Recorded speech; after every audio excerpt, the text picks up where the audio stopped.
Hi guys, இன்னைக்கு ஒரு சரியான சம்பவம் ஆயிடுச்சு. என்னன்னு சொல்றேன், வீடியோ ஃபுல்லா பாருங்க. எனக்கு ரொம்ப நாளா பீட்சா செய்யணும்னு ஆசை. சரின்னு சொல்லிட்டு இன்னைக்கு செய்யலாம்னு எல்லாம் மாவுலாம் ரெடி பண்ணி வச்சுட்டேன். அதுக்கப்புறம் அந்த மாவு பிசைஞ்சு அப்படியே வச்சிடணும் ஒரு 2 ஹவர்ஸ்க்கு. அதனால அப்படியே வச்சுட்டு ஃபோன் பார்த்துட்டு இருந்தேன். தமிழ் வாய்ஸ் ஒரு சேனல் பார்த்துட்டு இருந்தாக்கல எனக்கு தூக்கம் வந்துருச்சு. தூங்கி எந்திரிச்சு தூக்கத்திலே மறுபடியும் அந்த பீட்சா ரெடி பண்றதுக்கு ரெடி பண்ணிட்டு இருந்தேன். அந்த மேல வெஜிடபிள்ஸ்லாம் போட்டு ரெடி பண்ணிட்டு இருந்தேன். அதுக்கப்புறம் பார்த்தா அவன்ல வச்சதுக்கப்புறம் அது ரெட்டாவே மாறவே இல்லை, கலர் சேஞ்சே ஆகல, ஒயிட்டாவே இருந்துச்சு.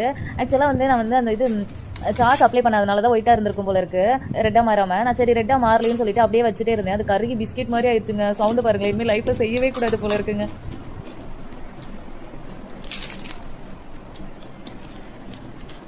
அள்ளி சீஸ் போட்டேன், ஆனால் இப்படி கருகி போச்சு. என்ன மிஸ்டேக் பண்ணியிருந்தாங்களா? இந்த சைடு பார்த்தீங்கன்னா ஷார்ட் ஆயிருவீங்க, அவளுக்கு எவ்வளோமா இருக்கு கட்டவாங்க.